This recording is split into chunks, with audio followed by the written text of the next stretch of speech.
adrenaline. Yeah, I do just what I do, and I hope you let me in, yeah.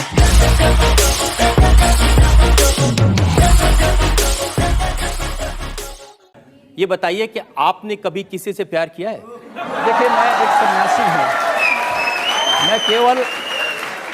मैं केवल भारत माता से प्यार करता हूँ और मुझे लगता है कि इन सब बच्चों को प्यार करता हूँ। अब एक तस्वीर मुझे मिली ढूंढते ढूंढते, आप बाघ को, टाइगर को दूध पिला रहे हैं। टाइगर जैसा साहस जिसमें होगा वही टाइगर को दूध पिला सकता है। आप इसको नहीं मानते? गांधी जी कहते हैं कोई एक थप्पड़ मारे तो दूसरा गाल आगे कर दो। मैंने कहा मानो होगा तो मानेंगे, दानो होगा तो नहीं मानेंगे। योगी जी, प्यार मोहब्बत की बात तो ठीक है, लेकिन जब आपके भाषण सुनते हैं ऐसा लगता है कि आप सिर्फ नफरत फैला रहे हैं, जैसे सिर्फ आग लगा रहे हैं, जैसे किसी का खून पीना चाहते हैं। मैं एक सन्यासी हूँ और एक सन्यासी होने के नाते सच बोलने का साहस करता हूँ। ऐसा सच आप कहते हैं कि अगर एक हिंदू का खून बहेगा तो हम 10 मुसलमान का खून बहाएंगे। मुझे लगता है किस परिप्रेक्ष्य में हुआ है, किस परिप्रेक्ष्य में कहा गया है, पूरा वक्तव्य सामने आएगा तो मुझे लगता है उस पर ज्यादा बेहतर तरीके से बोलूंगा। चलिए, आपको मैं पूरा वक्तव्य सुना देता हूं आपका। ऐसी क्या बात है? अगर एक हिंदू का खून बहेगा तो एक हिंदू के खून के बदले आने वाले समय में हम प्रशासन से एफआईआर दर्ज नहीं करवाएंगे, बल्कि कम से कम 10 ऐसे लोगों की हत्या उससे करवाएंगे जो लोग किसी कतई अब बर्दाश्त की सीमाएं समाप्त हो चुकी हैं। कि पूरे फ्लो में बोल रहे हैं आप। भगवा वस्त्र पहन के, हाँ। साधु का रूप धारण करके इस तरह की नफरत की बात करना ठीक है? देखिए, मैंने उस बात को कंडीशनल कहा है। अगर कोई आपको मारेगा तो मुझे लगता है कि सामने कोई मानव होगा तो उस मानव को आप ये मान सकते हैं कि आपने एक थप्पड़ मारा, आप दूसरा थप्पड़ भी सहन कर सकते हैं। लेकिन अगर सामने दानव है तो अगर मारना, एक हाथ से मारता है दूसरा हाथ से उसका जवाब भी दीजिए। मैं एक सन्यासी हूँ। अगर हमें शास्त्र का प्रशिक्षण दिया गया तो शास्त्र के साथ साथ शस्त्र का भी। अगर हमारे हाथ में, एक हाथ में माला है तो दूसरे हाथ में हम भाला लेकर के भी चलते हैं, जिससे समाज को शिष्ट भी किया जा सके और दुष्टों को उनके कृत्यों की सजा भी दी जा सके। एक सन्यासी का सही कर्तव्य होता है।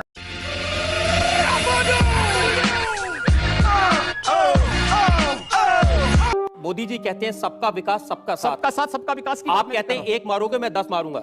मैंने कहा है अगर एक को मारोगे तो फिर भाई उसका तो ये होगा ही। अगर आप मारेंगे तो ये उम्मीद मत करिए कि आप सुरक्षित रहेंगे। आप इसलिए किसी को मारिए मत, शांति से विकास पर ध्यान दीजिए। आपकी सरकार है, सरकार को कानून का काम करने दीजिए। अब तो कम से कम हम कानून की बात कर रहे हैं ना। हमारी जो भी बातें कंडीशनल हैं। अगर आप शांति से रहेंगे तो हम भी शांति से रहेंगे। आप विकास पर ध्यान देंगे तो हम तो विकास में आपको और सपोर्ट करने वाले हैं। हमारे यहाँ भारत के अंदर, मैं तो आप चाहता हूं सिर्फ आप जनता से आज इतना वादा कर दें कि आप इस तरह के भड़काने वाले बयान नहीं देंगे, आप आग लगाने का काम नहीं करेंगे और वाकई में सबको साथ लेके चलेंगे। जो अगर बशर्ते अगला पक्ष शांति से रहेगा तो मुझे प्रसन्नता होगी उसके विकास करने में योगदान देने में। और अगर अगला पक्ष शांति से नहीं रहेगा तो क्या करेंगे? अगर शांति से नहीं रहेगा तो उसको शांति से रहना सिखाएंगे।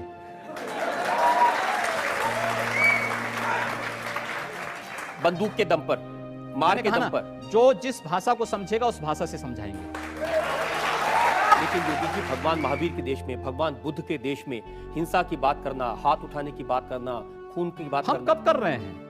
अभी इतनी देर से कर रहे हैं आप। नहीं, मैं समर्थन नहीं कर रहा हूं। मैं कह रहा हूं कि अगर कोई सामने वाला व्यक्ति दानवीय प्रवृत्ति का है तो भाई दानवों के साथ तो दानव जैसा व्यवहार तो करने की तैयारी करनी पड़ेगी। मानव के रूप में आ रहा है उसको गले से भी लगाइए। हिंदू मुसलमान, नफरत, मार काट, ये क्या शोभा देता है मंदिर के महंत को, भगवा पहने साधु को? हम कहां मार काट करवा रहे हैं? हम तो शांति से रहना चाहते हैं, बहुत शांति से रहना चाहते हैं। लेकिन जो लोग शांति से रहना नहीं देना चाहते हैं तो आखिर उसका भी तो कोई उपचार होगा। उपचार जब शासन तंत्र के साथ नहीं होता तो समाज को वह उपचार स्वयं अपने हाथों में लेना पड़ता है और मुझे लगता है समय आ गया है जब उपचार लेना पड़ेगा। योगी जी, इस समय देश में आपकी सरकार है। जी हाँ। एक तरफ नरेंद्र मोदी लाल किले की प्राचीर से कहते हैं कि 10 साल तक दंगे फसाद को पीछे छोड़ दो, सिर्फ विकास की बात करो। एक भी दंगे की उत्तर प्रदेश में 2.5 वर्ष के दौरान 430 से अधिक सांप्रदायिक हिंसक झड़पें और दंगे हुए हैं। एक भी दंगे की शुरुआत हिंदुओं की ओर से नहीं हुई। एक भी दंगा शुरू करने वाला ना हिंदू होता है ना मुसलमान होता है। कैसी बात कर रहे हैं आप? मैं सच्ची बात कर रहा हूं। आज लोग कह देंगे आईएसआईएस के साथ लड़ने वाले लोग ना हिंदू है ना मुसलमान है, फिर उनके लिए फतिया क्यों पढ़ा जा रहा है? आप कहते हैं कि आतंकवाद की कोई जाति नहीं होती, क्यों उसको फिर जाति के दायरे में, किसी मजहब के दायरे में उसको कैद कर देना ये चाहते तो आप कर रहे हैं कैद, मैं नहीं कर रहा हूं। ये वे लोग कर रहे हैं जो उनको उस प्रकार का वो देने के लिए उतावले दिखाई देते हैं। और इसलिए मैं कह रहा हूं, अगर जाति नहीं, मजहब नहीं, समाप्त करिए। आतंकवाद की कोई जाति नहीं, कोई मजहब नहीं, आप उसके साथ उसी प्रकार का व्यवहार करिए। आप आतंकवादी है, मिट्टी तेल छिड़क करके आग लगा दीजिए, फेंक दीजिए उसको, जिससे पता ही ना लगे। क्या मतलब है?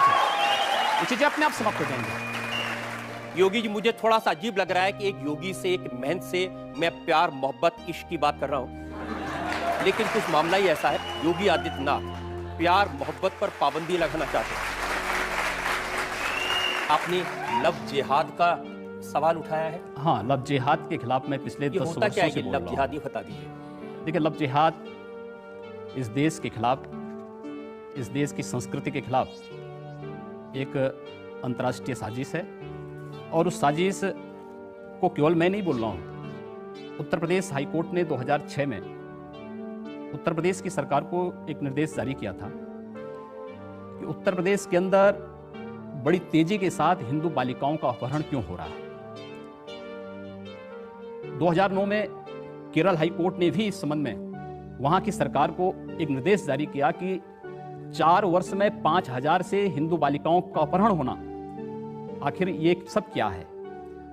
कर्नाटक हाईकोर्ट ने इस संबंध में आदेश जारी किया था कि आखिर इसकी सीआईडी जांच क्यों नहीं करा दी जाती है कि अचानक हिंदू बालिकाएं क्यों, उनका अपहरण हो जा रहा है, कहां गायब हो जा रही हैं। केवल ये 2 लोगों का आपसी प्रेम होता तो कोई बात नहीं, करें, आपसी सहमति से हो तो ठीक, लेकिन छल छद्म के आधार पर नहीं, धोखे के आधार पर नहीं।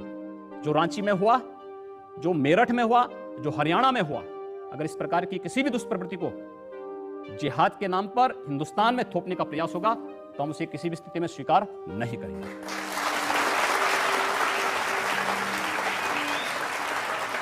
योगी जी, कुछ अजीब बात नहीं है कि अगर हिंदू लड़की मुसलमान लड़के के साथ भाग जाए तो लव जिहाद, और अगर किसी मुस्लिम लड़की से हिंदू लड़का शादी कर ले तो जिंदाबाद कहते हैं। ये डबल स्टैंडर्ड क्या है?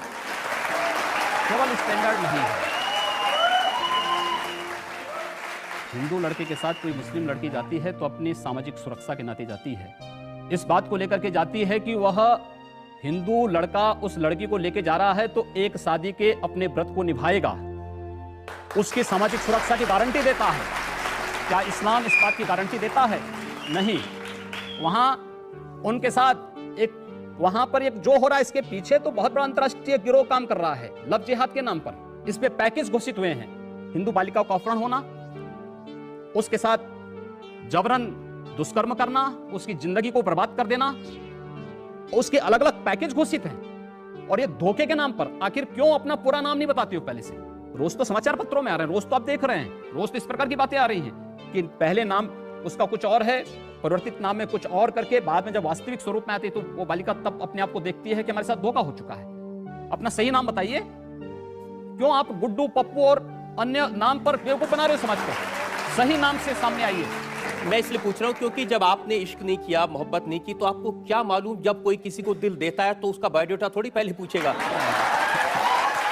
ऐसा नहीं। देखिए, सवाल यह है कि आप अपने पूरी जिंदगी के बारे में, शादी ब्याह को केवल 2 व्यक्तियों का मेल मिलाप नहीं मान सकते। यह समाज की वो आधारशिला आप खड़ा करना चाहते हैं जिस पर इस राष्ट्र का भवन तैयार होना है। आप इसको केवल एक दिन का खेल नहीं है प्यार, ये जीवन भर चलने वाली एक प्रक्रिया है और उस पर आधारित जो व्यवस्था होगी उस देश की नींव बनेगी। वो केवल 1-2 लोगों का मिलन नहीं है, उस समाज की और अंततः इस राष्ट्र की आधारशिला है। एक आधारशिला आप रखने जा रहे हैं। वो आधारशिला अगर गलत होगी तो फिर भवन भी भरभरा करके गिरेगा। आधार मजबूत होगी भवन भी उतना ही मजबूत होगा। उस मजबूत भवन के निर्माण के लिए, राष्ट्र के उस मजबूत आधार को स्थापित करने के लिए हम इस बहस को चला रहे हैं।